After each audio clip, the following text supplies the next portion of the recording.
नमस्कार, मैं हूँ आरती। आप देख रहे हैं कोहराम लाइव।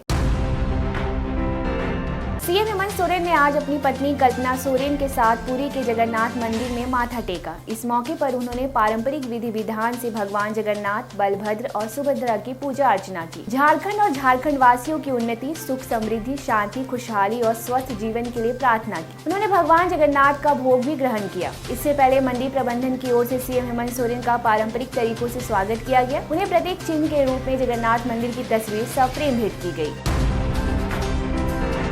राजधानी रांची में एक गैरेज में गैस टैंकर ब्लास्ट हो गया। इस ब्लास्ट में टैंकर के पिछले हिस्से के परखच्चे उड़ गए। इस हादसे में एक के चिथड़े उड़ गए। उसके हाथ और पैर शरीर से अलग होकर दूर फेंका गए। मौके पर ही उसकी दर्दनाक मौत हो गई। वही 2 लोग बेतरह जख्मी हो गए। आनन फानन में दोनों को अस्पताल में भर्ती कराया गया। मृतक की शिनाख्त 40 साल के संजू के रूप में हुई। घायलों में मैनुद्दीन और मनिक शामिल है। इस धमाके से आसपास के घरों की खिड़कियां भी टूट गयी। यह गैरेज मेसरा ओपी थाना क्षेत्र के चट्टू रिंग रोड के पास है।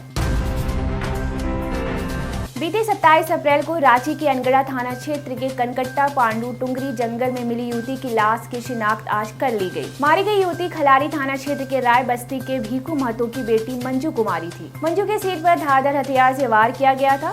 उसकी हत्या के इल्जाम में पुलिस ने उसके कथित प्रेमी पशुपति महतो उर्फ सुनीत महतो को धरा है। सुनीत अनगढ़ा के सताकी का रहने वाला है। पुलिस को दिए बयान में सुनीत ने बताया कि वह दोनों बेंगलुरु में लिव इन रिलेशन में रहते थे। वह रांची आ गया था। पीछे पीछे मंजू भी उसके घर पहुंच गई। शादी का दबाव बनाने लगी तो उसका काम तमाम कर दिया। पाकुड़ रेलवे स्टेशन के प्लेटफॉर्म नंबर 2 के पास आज एक हादसा हो गया। यहाँ शताब्दी एक्सप्रेस ट्रेन की चपेट में आने से 5 मवेशियों की जान चली गई। यह हादसा तब हुआ जब 5 मवेशी प्लेटफॉर्म नंबर 2 के ट्रैक से गुजर रहे थे। एक थ्रू 5 शताब्दी एक्सप्रेस ट्रेन की चपेट में आ गए। घटना के बाद ट्रैक जाम हो गया। मौके पर भीड़ इकट्ठा हो गई। वहीं जीआरपी के जवान और रेलवे कर्मियों ने घटनास्थल पर पहुंच भीड़ को हटाया। वहीं पुलिस ट्रैक को खाली करा आगे की कार्रवाई में जुट गई। बायजू के सीईओ रविंद्रन बायजू के ठिकानों पर ईडी ने रेड मारी। ईडी की टीम ने रविंद्रन के बेंगलुरु के ऑफिस और घर के कई दस्तावेज और डिजिटल डाटा जब्त किया। विदेशी मुद्रा प्रबंधन अधिनियम के तहत 2 कारोबारी और 1 रिहायशी ठिकानों पर रेड मारे गए। जांच एजेंसी का इल्जाम है कि रविंद्रन बायजू को कई समन भेजे गए, लेकिन वह कभी ईडी के समक्ष पेश नहीं हुए। वहीं रविंद्रन ने बयान जारी कर कहा कि हम अधिकारियों के साथ पूरी तरह से पारदर्शी रहे हैं। उन्हें उनके द्वारा मांगी गई सभी जानकारी दे दी गई है। हमारे पास अपनी सत्यनिष्ठा के अलावा कुछ और नहीं है। हम अनुपालन और नैतिकता के उच्चतम मानकों को कायम रखने के लिए प्रतिबद्ध हैं।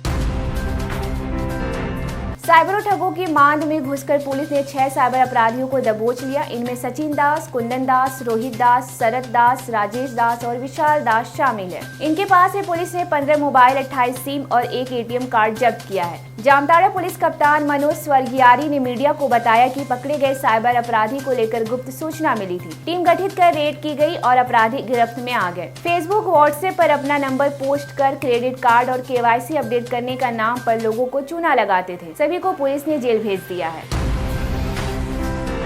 3 बेटियां और 2 बेटों के बाप अक्षय पांडे की गला रेतकर हत्या कर दी गई। वह अपने 8 साल के एक बेटे के साथ घर के बाहर चटाई पर सोया हुआ था। पिता की हत्या की भनक तक बेटे को नहीं लगी। भोर में जब घर वाले जागे तो अक्षय की डेड बॉडी खून से लथपथ हालत में मिली। घर में कोहराम मच गया। हत्या की फैली खबर पर मौके पर पहुंची पुलिस ने डेड बॉडी को पोस्टमार्टम के लिए भेज दिया और जांच में जुट गई। एक हफ्ता पहले अक्षय शराब तस्करी में जेल से छुटकर आया था। घटना बक्सर के सिकरौल थाना के रेंका पांडेपुर गांव की है। ऐसे ही दिन भर की बड़ी खबरों के लिए जुड़े रहिए कोहरामलाइव.com के साथ।